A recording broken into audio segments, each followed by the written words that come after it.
Saya belum pernah melihat orang tua yang begitu gila. Saat putrinya tidur terlelap, malah menutupi putrinya ke dalam oven, ingin membakarnya hidup-hidup. Putrinya tiba-tiba sadar, berjuang untuk membuka oven dan memanjat keluar. Ayahnya langsung menendang. Ibunya mengambil isolasi dan menutup mulutnya, kemudian memasukkan putrinya ke dalam oven lagi. Gadis itu berteriak memilukan. Orang tuanya seperti tidak kedengaran. Menggunakan isolasi menutupi pintu oven. Dengan putus asa si gadis memukul oven dengan kuat. Orang tuanya masih dengan tegas membuka api. Tidak peduli betapa menyedihkannya teriakan minta tolong dari dalam. Mereka juga biarkan saja. Apa alasannya? Membuat pasangan ini membunuh putri mereka sedemikian rupa. Ceritanya bermula dari beberapa hari lalu. Emily adalah pekerja komunitas, khusus menegakkan keadilan bagi anak-anak yang menderita.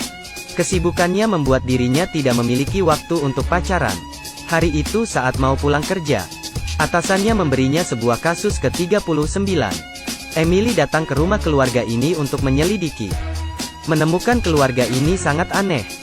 Orang tua yang terlihat cuek, sangat tidak sabar dengan kedatangan Emily. Suaminya tidak berbicara, tetapi membiarkan istrinya membantu mengungkapkan. Dan putri mereka duduk di samping dengan ekspresi menggigil. Emily merasa aneh. Gadis itu mungkin disiksa oleh orang tuanya. Jadi dia meminta mereka untuk penyelidikan terperinci. Keesokan harinya mereka sampai. Di saat wawancara pria itu malah berbicara. Terlihat tidak ada masalah. Emily mengajak gadis itu dan bertanya padanya. Gadis itu ragu-ragu.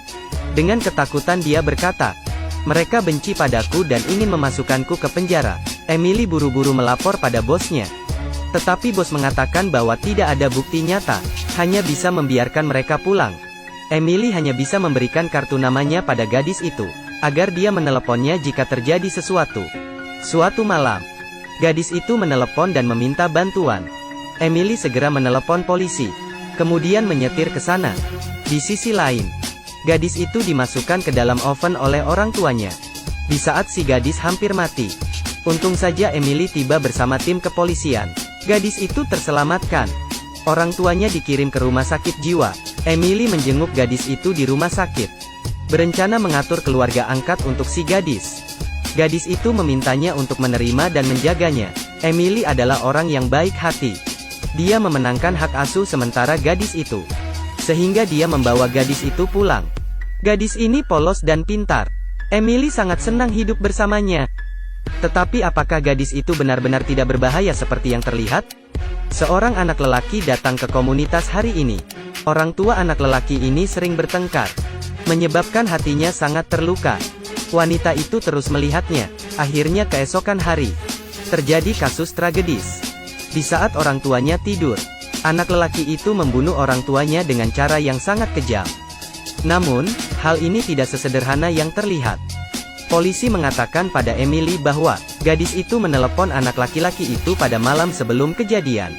Emily tidak percaya, karena di matanya si gadis sangat baik. Di saat polisi datang bertanya, gadis itu menyangkal tampak jujur. Saat polisi itu pergi, dia memberitahu Emily, si gadis sedang berbohong, dan menyuruh Emily harus berhati-hati. Emily tetap tidak percaya, tetapi saat membalikkan badan, Emily merasa sedikit aneh. Jadi menyuruh pacar psikolognya memberi tes pada gadis. Gadis itu menjawab dengan tenang. Malah si gadis menanyakan padanya, "Apa yang kamu takutkan?" Pacar Emily tersenyum dan berkata bahwa dia takut lebah. Dia disengat lebah ketika dia masih kecil. Sejak itu ada bayangan hati. Setelah tes, pacar Emily merasa sangat takut. Dia memberitahu Emily bahwa gadis ini tidak mudah. Pacar Emily menerima panggilan misterius di malam hari. Setelah itu dia merasa telinganya tidak nyaman. Dia mengeluarkannya dengan kapas dan ternyata itu lebah. Dia ketakutan, menenangkan diri dan menyiram lebah ke dalam toilet. Tetapi detik berikutnya di bahunya muncul lebah lagi. Bahkan semakin banyak. Dengan hati-hati dia membuka baju. Kemudian suara lebah yang keras membuatnya stres. Menabrak kaca kamar mandi dan mati. Kematian pacarnya membuat Emily sangat sedih. Di upacara pemakaman si gadis memegang tangan Emily. Emily menarik tangannya dengan sedikit melawan. Gadis itu menggoyangkan kakinya dengan penuh kemenangan dalam perjalanan pulang. Emily akhirnya mulai mencurigakan gadis itu. Dia datang ke rumah awal gadis itu. Kemudian melihat kunci besar di kamar orang tuanya. Sepertinya takut sesuatu masuk. Juga ada kitab suci dan salib di samping tempat tidur. Emily datang ke rumah sakit jiwa. Melihat ibu si gadis yang sudah menggila. Kemudian Emily datang mencari ayah si gadis. Pria itu sepertinya tahu dan bertanya langsung. "Siapa yang mati?" kata pria itu semenjak kelahiran si gadis. Semua orang di keluarga meninggal dengan aneh. Gadis itu adalah seorang iblis.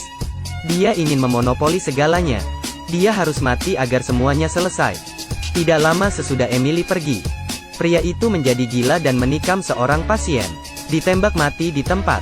Emily berdiam di kantor dan tidak berani pulang ke rumah. Bos memberinya telepon dan mengatakan ada yang mencarinya. Emily menerima telepon itu. "Kamu tidak seharusnya meninggalkan saya sendirian." Emily menjadi panik. Melihat tidak ada seorang pun yang berada di perusahaan. Dia bergegas pulang dengan gugup. Mengunci dirinya di dalam kamar. Tiba-tiba hujan deras. Si gadis mengetuk pintu dari luar. Mengatakan dirinya takut dan ingin tidur bersama Emily. Emily gemetaran di sudut. Akhirnya si gadis kehilangan kesabaran. "Biarkan saya masuk. Menjauhlah dari saya." Tidak lama kemudian di luar pun tenang. Dengan berani Emily coba memeriksa. Sebuah muka hantu muncul. Emily ketakutan dan berlari. Emily berlari di jalan tanpa alas kaki di tengah hujan lebat. Dia berlari ke bas dan mengetuk pintu. Mengatakan ada yang mengejarnya. Supir mengatakan tidak ada apapun di luar. Dia memutuskan untuk pergi dari sini dengan mobilnya. Baru saja membuka mobilnya, gadis itu muncul di belakangnya. Dia mengancam Emily. Harus melakukan sesuai perkataannya. Memenuhi semua persyaratannya. Emily sangat ketakutan. Akhirnya setuju dengan persyaratannya. Keesokan hari Emily datang mencari polisi. Mengatakan gadis itu bermasalah.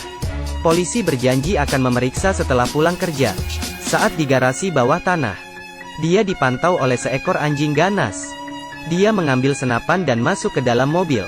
Tetapi belum mengendarai mobil, seekor anjing melompat keluar dari kursi belakang dan menggigitnya. Tanpa sengaja dia mati terbunuh oleh tembakannya sendiri. Emily berteriak pada gadis itu, "Keluar dari rumahku."